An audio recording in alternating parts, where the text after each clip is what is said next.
The start codon starts the process, and the stop codon stops it.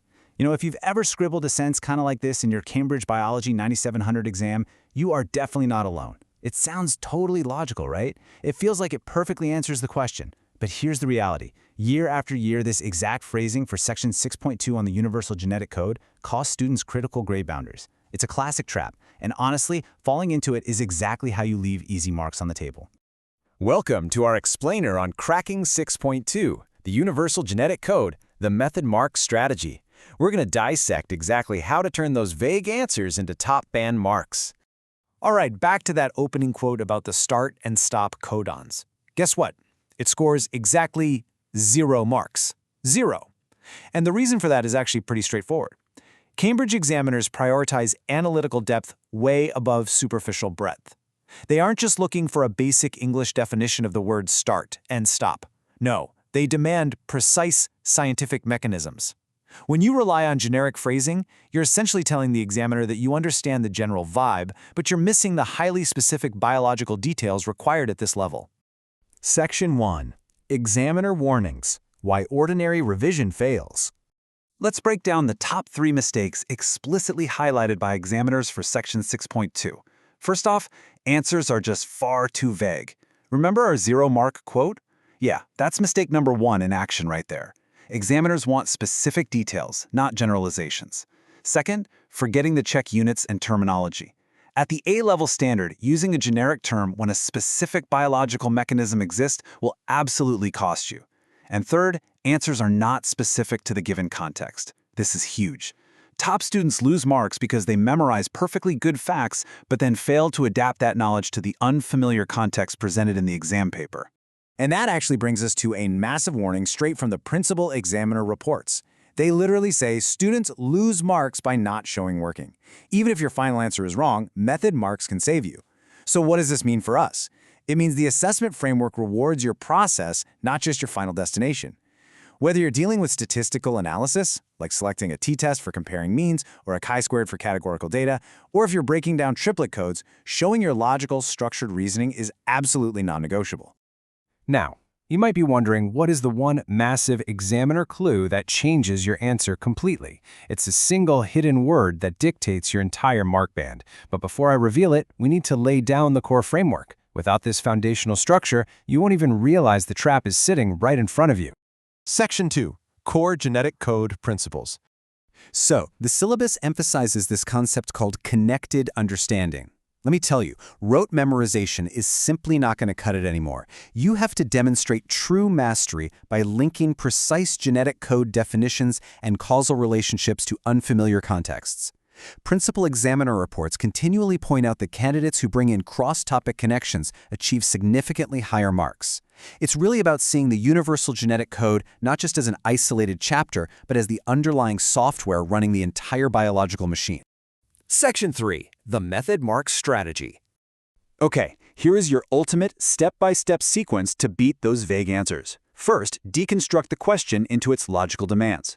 Second, extract relevant data from the stimulus materials provided. Seriously, never ignore the preamble. Third, execute your analysis with clear working by identifying the key elements and applying the relevant principles. Fourth, verify your results. Just take a second to ask yourself, does this biological outcome actually make sense? And finally, present your findings using correct, specific terminology. I'm telling you, this procedural framework is your absolute secret weapon for extracting every possible mark. Let's put this into perspective and quickly compare a typical lost marks habit with our method mark strategy. Average students, they often rely on mental math or unwritten leaps in logic. But top band candidates, they write out clear working to guarantee those method marks. Average students use generic terms, like stops the process. Top candidates use highly specific terminology. And while average students tend to rush and skip ahead to save time, top candidates take those extra 3 seconds to verify their results against the stimulus. It's a completely different, much more strategic mindset. Section 4. Fixing Flawed Exam Answers. Now, what's really interesting here is the sheer difference in analytical depth when we apply our framework. On the left, we have our vague, 0-mark answer from the beginning. On the right, look at this top-band application. AUG acts as a start codon initiating translation. UAA, UAG, or UGA terminate the polypeptide chain. Do you see that shift? We went from generic, everyday English to rigorous biological mechanisms.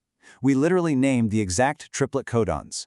We used precise action verbs like initiating translation and terminate the polypeptide chain. Doing this proves to the examiner, without a doubt, that you understand the actual molecular reality of Section 6.2. But wait, because as you tackle higher-order exam questions, just describing those codons simply isn't enough. You are going to be asked to evaluate and analyze. To secure top marks here, you absolutely have to identify similarities and differences. You need to use comparative connectives like whereas or in contrast. You must support every single point with evidence from the stimulus, and finally, draw justified conclusions. It's like building a rock-solid legal case for your biology answer. Okay, so you've got the perfect framework now, right? You know to use precise terminology, show you're working, and apply evaluative analysis. But remember that massive examiner clue I teased earlier? Here is the kicker. What happens if you apply this perfect, rigorous framework to the exact wrong command word? What if the question is just asking you to describe, and you spend 10 precious minutes evaluating? Honestly, the entire framework just collapses. This right here is the hidden cause behind so many lost marks: command words. They decide your mark band. They are the single clue that changes the answer completely. You could have absolutely flawless knowledge of the universal genetic code, but if you misinterpret that command word, you're answering a question the examiner didn't even ask. Mastering these command words is the unresolved piece of the puzzle you have to tackle next if you want to secure your grade. You absolutely cannot afford to drop critical marks just because of a misunderstood command word. Subscribe to our YouTube channel, Ace the Exams, at acetheexams_IGCE to excel in your Cambridge examinations, and make sure to immediately seek out our next explainer on command words. We're going to decode exactly how they manipulate the mark scheme. Because ask yourself, what hidden command word is sitting in your next exam paper just waiting to sabotage your perfect knowledge?